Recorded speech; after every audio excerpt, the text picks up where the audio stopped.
Hey kayak fishing community, this is Luke with Live Yaction. I just want to make a quick video about a trip that me and Corey had recently, BTB with our kayaks. It was our first BTB trip. I gotta say, it was an awesome trip. We went last Saturday, which was March the 22nd. Everything went awesome. We had a few hitches on the way, but we learned a lot.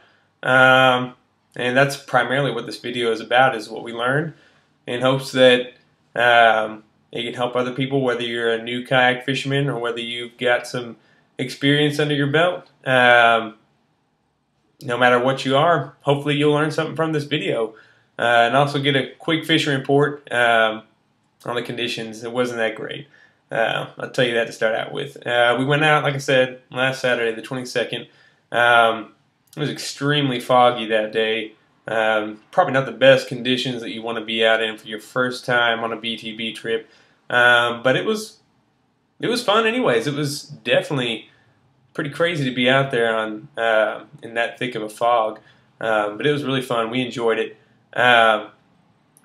Let's see. We went out. The waves weren't too bad. It was, I think, 1 to 2 foot surf, maybe 2.5 at the most. I think it was more like 2 feet though. Went out. We both have Trident 13s. They performed awesome in the surf. They just busted through those waves, went over the top perfectly. I've done a little bit of yakking through the surf, taking shark baits out and stuff, in a little Frenzy, Ocean Kayak Frenzy, which is a 9-foot kayak, and I gotta say that thing is no comparison to a kayak that's meant for going offshore. We both loved the Trident 13 that we got. Extremely satisfied with the purchases. Let's see, we went offshore. We got past Bob Hall, about 1,000 meters out, and that far away from the pier you couldn't even see the pier, so we just followed the sound of the rig. A little standpipe that's about 2 miles off of Bob Hall. Trolled some baits out there, not baits, but some lures on the way out. Didn't get any hits. I was trolling just a rattle trap.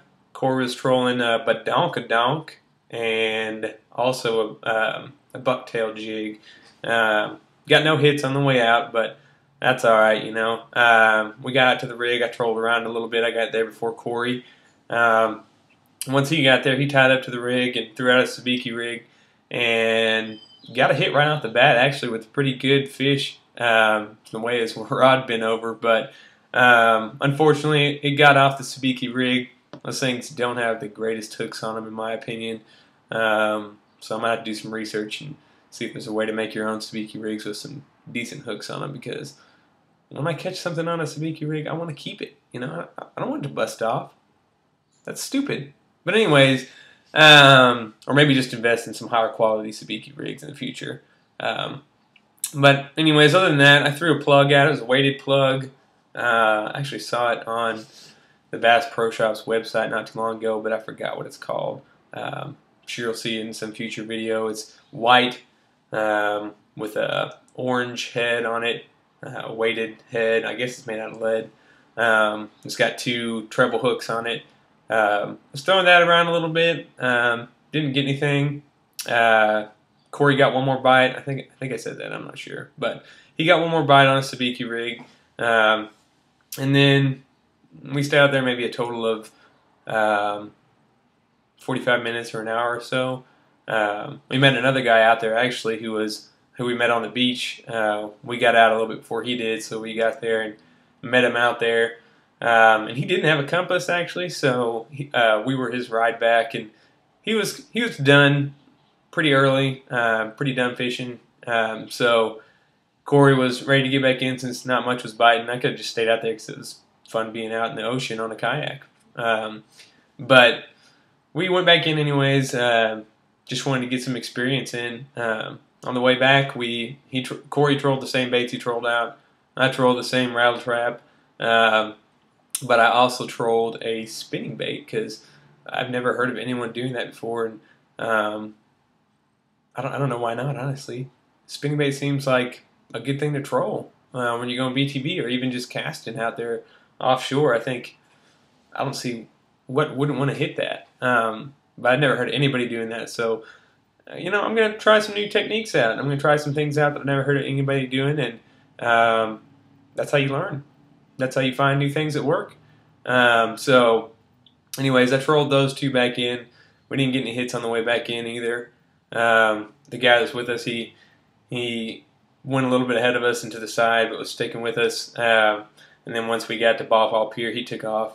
Me and Corey took our gear out, stored our rods in the Mod Pod, which is an awesome feature on the Trident. One of the reasons that I loved it so much is that you can just store your rods in the hole. So once you're going through the surf, going out or coming back in, you don't have any worries about losing any of your rods.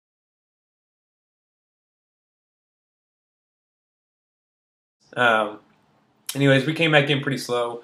Got really close to Bob Hall Pier.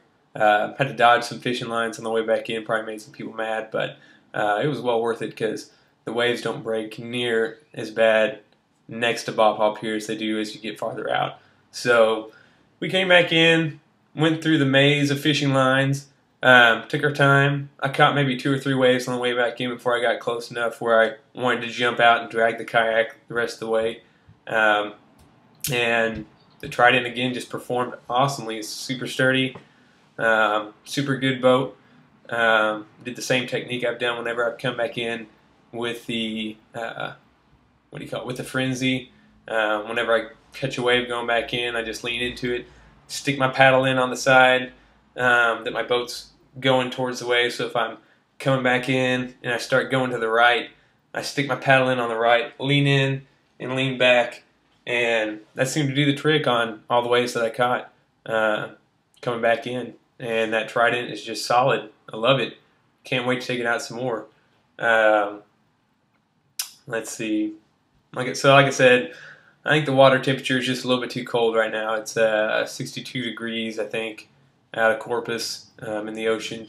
And from what I've read from people on Texas Kayak Fisherman Forum and people at local bait shops like Roy's Bait and Tackle here in Corpus, and just from other experienced kayak fishermen that I know, I just think the water's too cold right now for any of the pelagic to be back inshore or closer to shore within kayak range.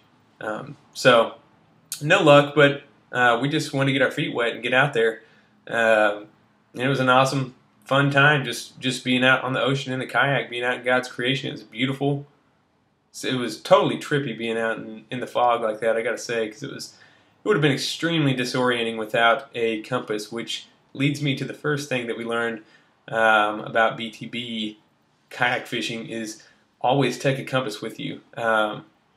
We will for sure take a compass with us in the future, no matter if we have a GPS or a fish finder with a GPS function on it. We're going to take a compass with us because that is pretty much fail-proof. And it got us right back into Bob Hall, no problems. We took the opposite course from going out to the rig. We followed the beeping of the rig on the way out because we weren't able to see it from the fog. And just followed the opposite course back in, and we came right back in on Bob Hall Pier. No problems whatsoever. So that's the first thing that we learned. BTB lesson number 1 is carry a compass with you. The second thing that we learned is in regards to transportation of the kayaks. I have a Malone Stax 2 Pro carrying system, I think, for a little Toyota Highlander that we have, that me and my wife have. We carry our kayaks on the Highlander out to Bob Hall or wherever we're gonna launch from. Stacks the kayaks vertically on their sides, and then has 2 poles kind of in between the kayaks that you strap the kayaks to, and then strap them to the support bars on the manufacturer's roof rack system. It worked awesome. Had them strapped to the vertical poles and to the roof rack system, and then had a bow line on them. And this time the directions say that you're supposed to use a safety strap in the middle that goes around both kayaks. And we figured out why you need the safety strap. Thankfully, we did not lose a kayak this time, but man, we got a extremely bad scare. The kayaks sit on two foam blocks that go on the bars, on the horizontal bars on the rack system, and they can kind of slip. So my kayak, Corey's kayak was fine the whole time. My kayak, of course, was the one that slipped. Slipped to the side. We saw it move, so we slowed down dramatically on the highway. Took the first exit that we could take, pulled off to the side, rearranged the kayaks, and we made a makeshift safety strap out of a rope. Didn't have any problems after that. In the future, we're definitely using the safety strap that came with the rack system, and we're going to tie a stern line down from the kayaks to the back of the car as well as the bow line that we had. So follow your instructions on your kayak carrying system. The manufacturers must know what they're talking about because they designed it. Anyways, that's lesson number 2 for BTB kayak fishing.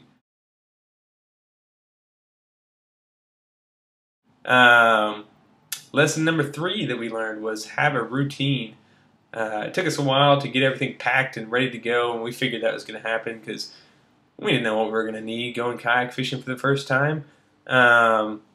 So we took a little while getting there. Took a little while once we got there to load everything and have everything prepared. Made some leaders when we got to the beach.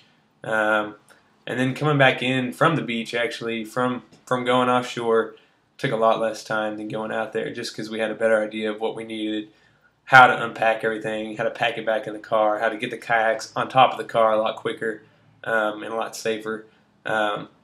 So have a system or a routine whenever you go kayak fishing. That's the second lesson, or the third lesson that we learned while going BTB. In the future, we're probably going to prepare everything in advance, the night before in advance. Make leaders, whatever we got to do the night before. That way we can pack everything real quick in the morning, load up the kayaks now that we know how to load them properly. That takes a lot less time once we figured that out. Then we'll be able to get out there as soon as possible and get fishing early. So that's lesson number 3 is have a routine or a system in place. That way you can get to fishing as quick as possible and as safely as possible. Let's see. Also, lesson number 4 was take it slow coming back in. What's the rush when you're coming back in, you know, unless someone's hurt or something like that. I can't think of any reason that you'd want to rush coming back in and risk flipping over and turtling and losing all your gear. I mean, that's just not something that anybody wants to do. So come back in slow, take your time, find the best place to come back in. Like I said, we came back in close to the pier. We knew we were probably going to have to dodge some lines and stuff, and people might get angry at us, but you know, I can take that as long as I don't lose any gear and I don't have to pay any extra money to replace that gear. So so that's the 4th lesson that we learned from our first BTB experience. I think that's pretty much it. That covers pretty much everything that we did and everything that we learned. Yeah, next time actually we should have some video from our kayaking fishing trip because Corey got a camera that he had. His mom actually had it. She lives in a different state. She sent it to him, so hopefully the next time you see a video from us, it should be from the kayak instead of from my kitchen, because I'm sure this is not what y'all are expecting from a kayak fishing channel on YouTube. But yeah, so hopefully we'll have some video from the kayak, maybe a few clips from inside, you know, saying stuff that we learned, saying stuff that needs to be said that wasn't said on the video previously. But yeah, I guess that's pretty much it for now. Hope y'all enjoyed this video and hope y'all learned something, and we'll see y'all next time on Live Yaction. Out.